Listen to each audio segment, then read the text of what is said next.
दोस्तों, प्रत्येक मनुष्य के पास स्वयं को अभिव्यक्त करने का एक सशक्त माध्यम होता है वाणी। इस वाणी के द्वारा वक्ता की बौद्धिक पात्रता, मानसिक शिष्टता एवं शारीरिक संयम प्रकट होते हैं। जब हम बोलते हैं तो हमारे शब्द हमारे मन की अवस्था व विषय पर हमारी पकड़ को बता देते हैं। यही वाणी व्यक्ति को छोटा या बड़ा बनाती है। व्यक्ति कितना भी बुद्धिमान हो, पर अगर वह बोलने की कला न जानता हो या अपने कथन को ठीक प्रकार से पेश न कर पाता हो, तो आज के समय में उसका अपने क्षेत्र में आगे बढ़ना अत्यंत दुष्कर हो जाता है। क्योंकि वाणी हमेशा दूसरों के लिए होती है, और अगर वही हमारी बात न समझ पाए तो इसका मतलब है कि हमें बोलने की कला यानी आर्ट ऑफ टॉकिंग नहीं आती। इसी संदर्भ में भगवान बुद्ध से संपर्कित एक अत्यंत प्रेरणादायी कहानी आज हम प्रस्तुत कर रहे हैं। हमें आशा है कि आप इन कथनों के भावार्थ को समझ पाएंगे और इन्हें अपने जीवन में उतारकर अपने जीवन को आलोकित कर पाएंगे। एक बौद्ध भिक्षु धर्म प्रचार के पश्चात अपने गुरु के पास आ रहा था। उस समय यातायात के लिए वाहन उपलब्ध नहीं थे। आते समय रास्ते में उसे एक कुआं दिखाई दिया। वह भिक्षु प्यासा था, इसीलिए उसने कुएं से पानी निकाला और अपना गला तर किया।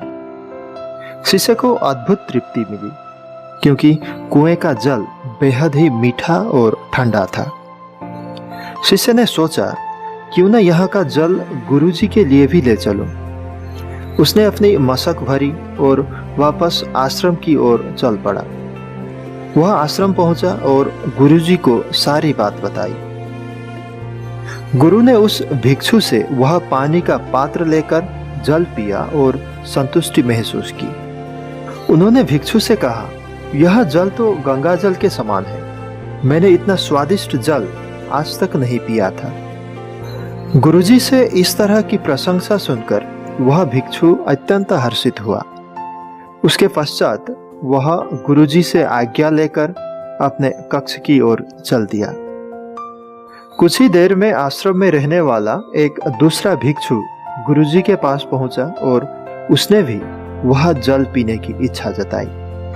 गुरुजी ने वह पानी का पात्र शिष्य को दी। शिष्य ने जैसे ही घूंट भरा, उसने पानी को बाहर कुल्ला कर दिया। शिष्य बोला, गुरुजी, यह जल तो पीने को उपयोगी ही नहीं है, और न ही यह जल शीतल है। आपने बेकार ही उस शिष्य की इतनी प्रशंसा की। गुरुजी बोले, हाँ, तुम्हारा कथन सर्वथा उचित है। यह जल पीने के लिए उपयोगी नहीं है, और न ही यह जल शीतल है, परंतु मिठास और शीतलता इस जल में नहीं तो क्या हुआ, इसे लाने वाले के मन में तो है। जब उस शिष्य ने जल पिया होगा तो उसके मन में मेरे लिए प्रेम उमड़ा।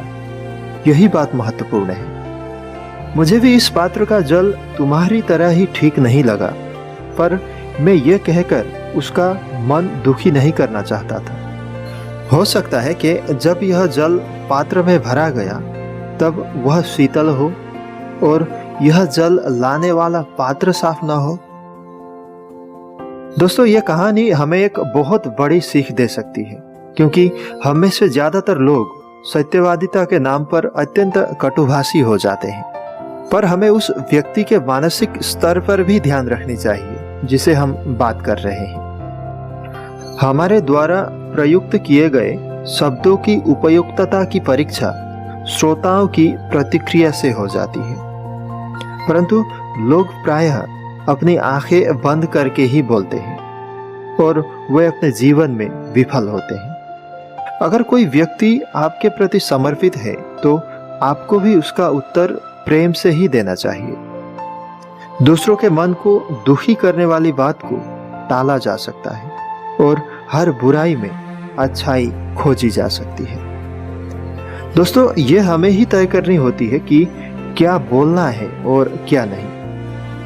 किसी पागल व्यक्ति और हमारे बीच बस इतना ही अंतर होता है कि हम सोचकर बोलते हैं, जबकि वह मन में आ रही हर बात बोलता है।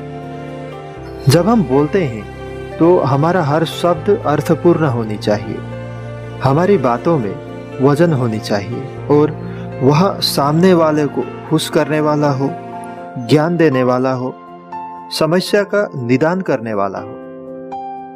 हमारे प्रत्येक शब्द सदैव सुगंध जैसे महकने चाहिए।